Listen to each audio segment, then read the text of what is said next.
გაზედამია ჩვენთან არის სტუმრად მადლობა გიგა მოსვლისთვის და სანამ თქვენ ზოგად შეფასებას მოვისმენთ როგორ ფიქრობთ რამდენად საფუძვლიანია ჩემნაირების მოლოდინი იმასთან დაკავშირებით რომ აი ეს გადაწყვეტილება რომელიც დაჩქარდა და მიიღო სრულიად ბრუტალური მე ვიტყოდი ფორმა საკანონმდებლო ცვლილებების აუცილებლობით განათლების უმაღლეს განათლების შესახებ კანონში რომელიც მათ შორის ითვალისწინებს დროებითი ორგანოების შექმნას ფაქტობრივად ავტონომიების გაუქმებას არის არათუ ირიბი პირდაპირი გზა ილია უნის მმართველობის სისტემაში შემოჭრის ან მისი გაუქმების ან იქ საკადრო გადაწყვეტილებების მიღების ერთ-ერთი მთავარი პრობლემა ამ პროცესების არის რომ არავინ არაფერი იცის და ჩვენ ძალიან ნათლად დავინახეთ რომ დაგეგმილიც არის ძალიან ცუდად.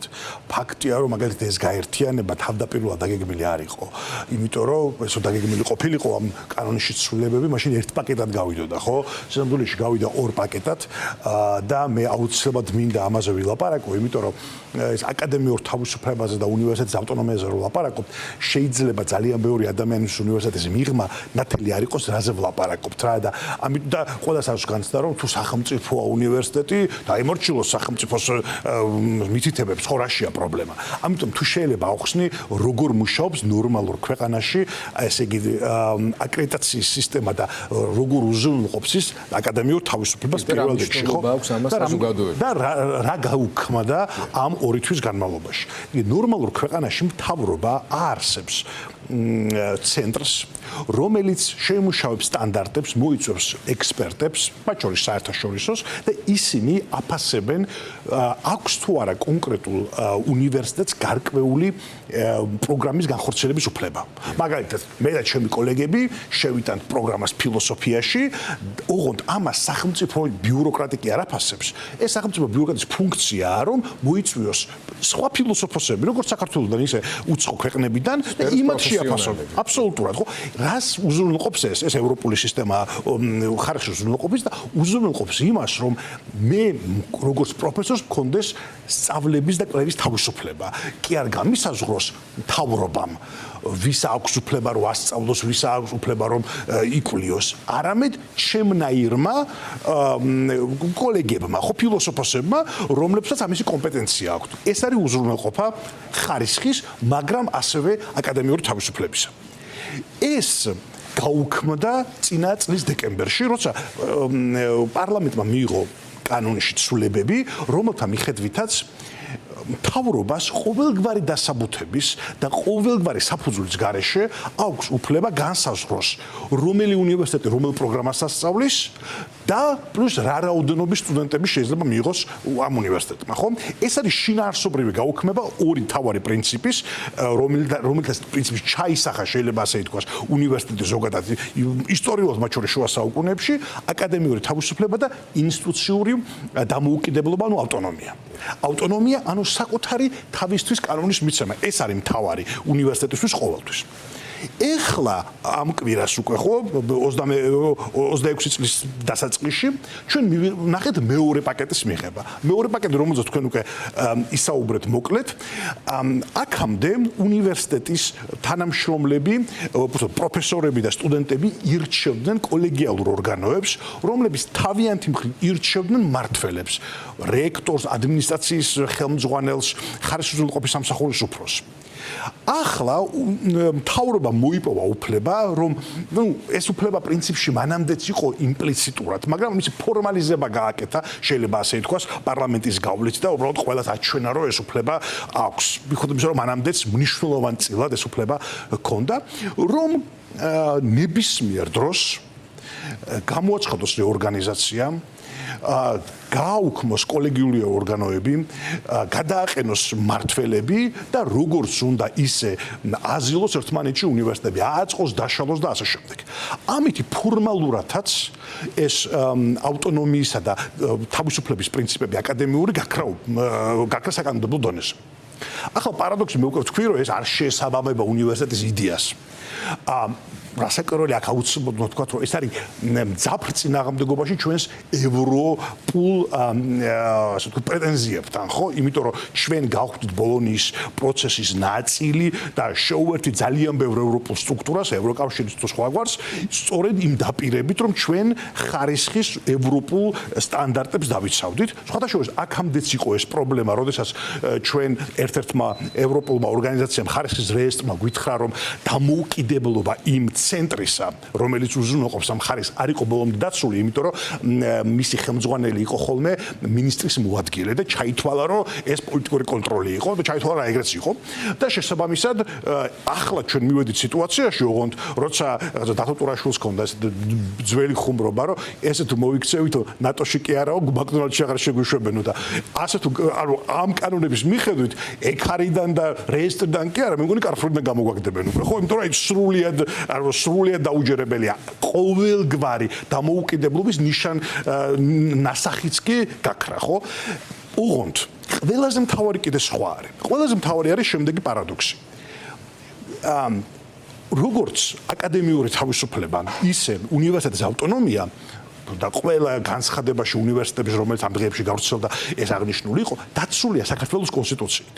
კონსტიტუციის 27 მუხლი სწორედ ასე ამბობს, რომ აკადემიური თავისუფლება და ინსტიტუციური უნივერსიტეტის ავტონომია დაცულია. და ყველაზე პარადოქსი კიდე ის არის, რომ ეს ჩანაწერი 2017 წელს იქნა მიღებული ქართული ოცნების პარლამენტის რედაქცია. კი ბატონო, მე არ მიმიღია ჩემი უფლება ეს, მე არ მქონდა ამის უფლება, თვითონ მათ ჩაწერეს. ამიტომ ისეთ რა ბევრად უფრო ადეკვატური იქნებოდა მაშინ, რომ ეს ადამიანები გამოვიდნენ და გვითხრან, რომ კონსტიტუციის მოქმედება გაუქმებულია, ეს ნაწერი ჩარჩო ჩვენ თანაცხოვრების აღარ გვაქვს და ეხლა უნდა ჩვენ დაველოდოთ ყოველ ჯერზე სიტყვიერ მათ განცხადებებს და იმის მიხედვით უნდა ვიმოქმედოთ, მით უმეტეს რომ ეს განცხადებები ყოველ კვირას იცვლება ხოლმე. ხო, მათ შორის მათ არგუმენტაციაში ერთადერთი წამყვანი თქო, მიდოდა მე თქვა, მაგრამ უცბად ვერ გავიხსენე სხვა რა არგუმენტები თქვეს, იმიტომ რომ ოპტიმიზაციას ეს სიტყვებს ისვრიან, მაგრამ იქრეთ თქვეს, რომ არავის არ გაუშვებთ, უბრალოდ შევერთებთო. მაგრამ აი რა ცოტა უფრო დიდი იდეებთან მიმართებაში რაც თქვეს, რომ ეს გაერთიანება იმისთვის არის საჭირო, რომ ამ უმაღლესი რაღაც ახალი ტიპის კონგლომერატის რეიტინგები გაიზარდოს საერთაშორისო რეიტინგაში.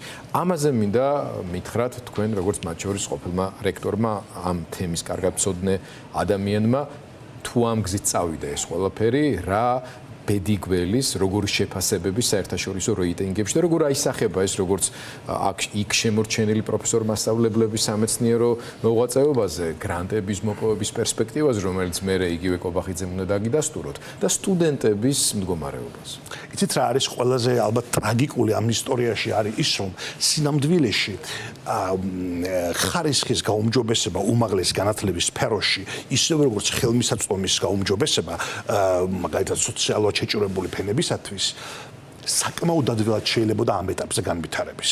ჩვენ არ გვაქვს ეხლა უმაღლეს განათლებაში ისეთი მდგომარეობა, რომ საჭირო იყოს ყველაფრის დაანგრევა და თავიდან აშენება. ნამდვილად არ გვაქვს. მე შემიძლია 4-5 ეხლა უბრალოდ ვერ მოგიყვებით, მაგრამ თავისუფლად შეიძლება ამაზე საუბარი. 4-5 ნაბიჯია გადასადგმელი, რომელიც მოაგვარებდა როგორც დაფინანსების პრობლემებს, ისე ხარისხის ზრდას შეუწყობდა ხელს. შემიძლია ვილაპარაკოთ რა იქნებოდა საჭირო ამისთვის, ეგეც ამისთვის არ მიში უბრალოდ ცოტა დრო გაგვიგრძელდებოდა ამის. მეცოდოს ეს არც არაბის უკითხავს. არ უკითხავს პროფესიონალებისათვის, როგორ შეიძლება იმ არსებული ნაკლოვანებების გამოსწორება, რომელიც ჩვენთან უმაღლეს განათლებას და მათ შორის სახელმწიფო უნივერსიტეტებს აქვს. და პლუს ამას ორი რაღაცა უნდა აღნიშნო აქ. პირველი რომ ჩვენი უმაღლესი განათლება უკეთეს დონეზეა, ვიდრე ქვეყანამ თვითონ და ეს რეიტინგებში ჩანს.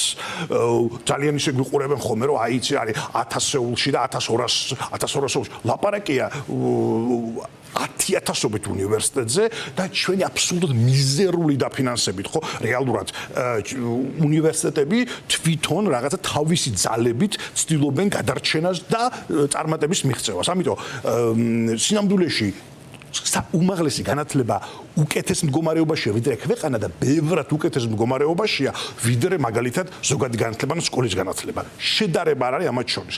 ამიტომ აქედან დაწყება და უბრალოდ მართლა გრევის დაწყება, ხო, როგორც უყურებთ, იყო სრულიად დაუშვებელი და არაფრით ამის გაკეთება არ შეიძლებოდა და არანაირ ხარისხს ეს არ მოიტანს და არ გაზრდის დღეს დავწერე კიდევ უმარტივესი მაგალითია ამისათვის საქმე ის არის რომ რითიც დაიწყო ეს პროცესები იყო საერთაშორისო სტუდენტების აკრძალვა სახელმწიფო უნივერსიტეტებისათვის.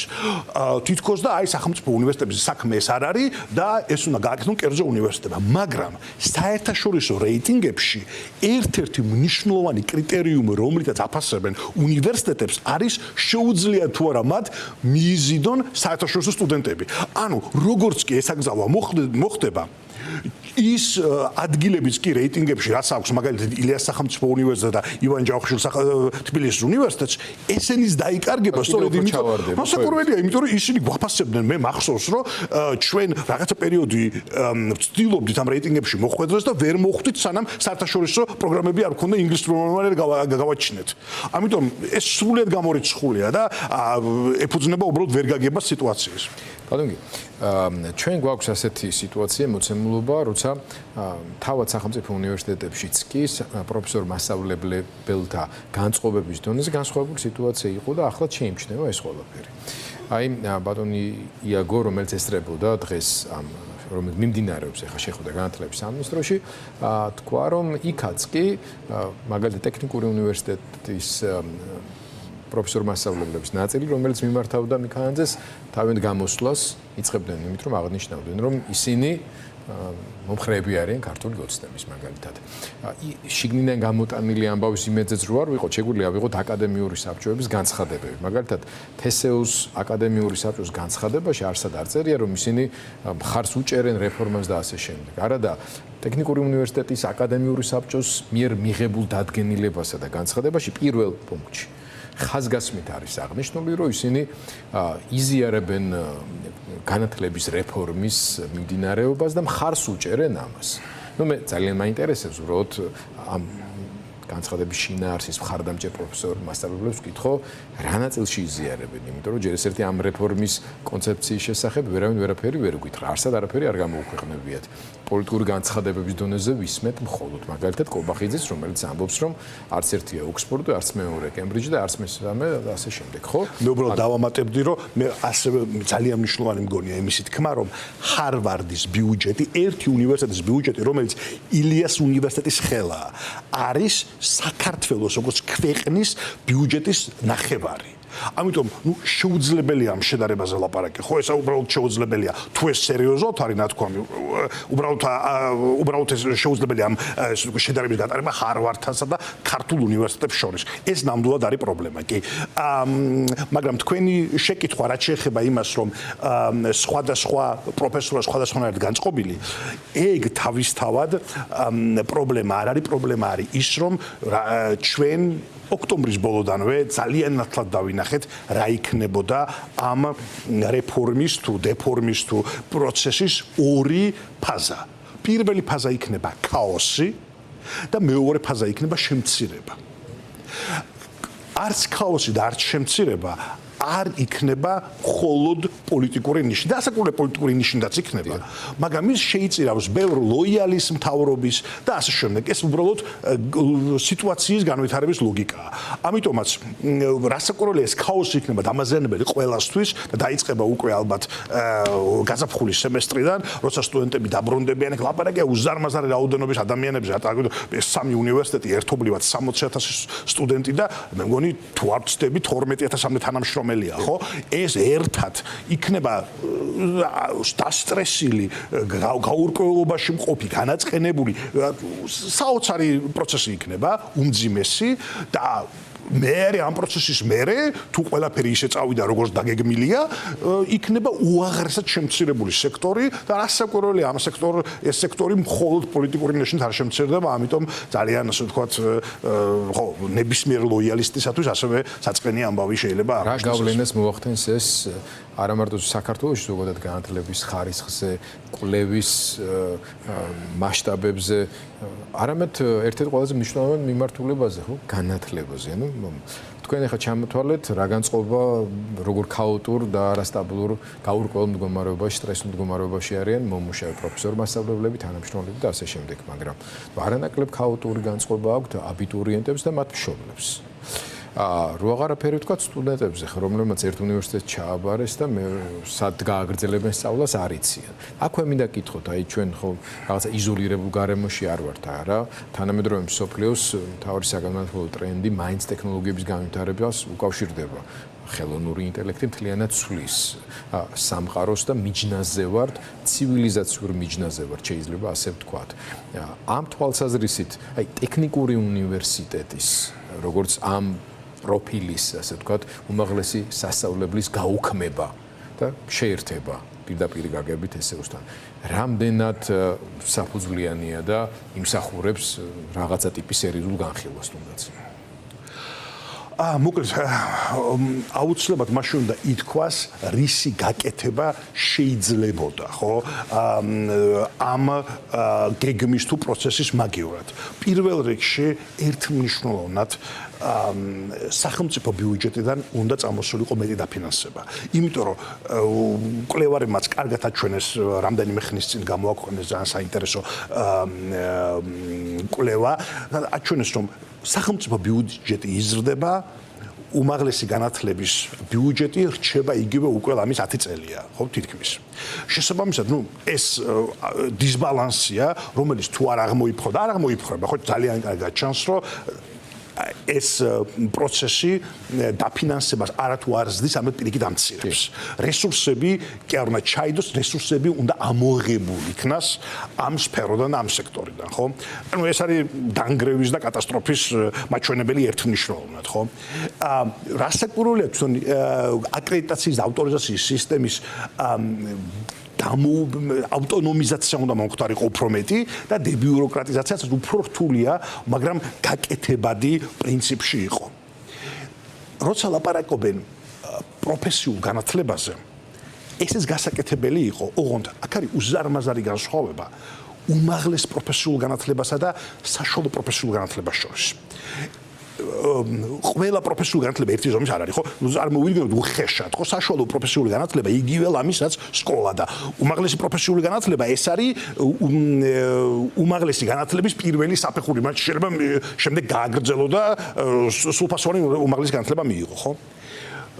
ჩვენი ინტერესი იყო, რომ ის ადამიანები, ვინც ვერ პოულობდნენ სამსახურს, დაგვესაქმებინა სწორედ უმაღლესი პროფესიული პროგრამების გავლით მაღალ ტექნოლოგიურ სფეროში, სადაც ისინი აიმაღლებდნენ კვალიფიკაციას და შემდგომ შეიძლება ისევ დაბრუნებოდნენ უმაღლეს განათლებას. რაც ეხლა ხდება არის პროცესი ამ ადამიანების განდევნისა საშუალო პროფესიული განათლების მიმართულებით, რაც არის სწორედ ეს ბოთლების მბერავი, ესე ვთქვათ, ეს ალეგორიული, ხო, რომელიც რასაკვირველია გულისხმობს იმას, რომ ეს ადამიანები ვერასდროს სიღარიბიდან და სოციალური შეჭრებიდან ვერ გამოვლენ. ესენი განწირულები იქნებიან იმისათვის, რომ საქართველო გახდეს მესამე სამყაროს ქვეყანა. აი ეს არის. რატომ არის რომ ყველა ოჯახს საქართველოში უნდა მისი შვილი უნივერსიტეტში მოხვდეს? იმიტომ რომ არავის უნდა რომ თავისი შვილი იყოს მესამე სამყაროს ქვეყნის წარმომადგენელი, მაგრამ ეს პროცესი ჩვენ ერთმნიშვნელოვნად მიგვიყვანს მესამე სამყაროობამდე, შეიძლება ასე ითქვას.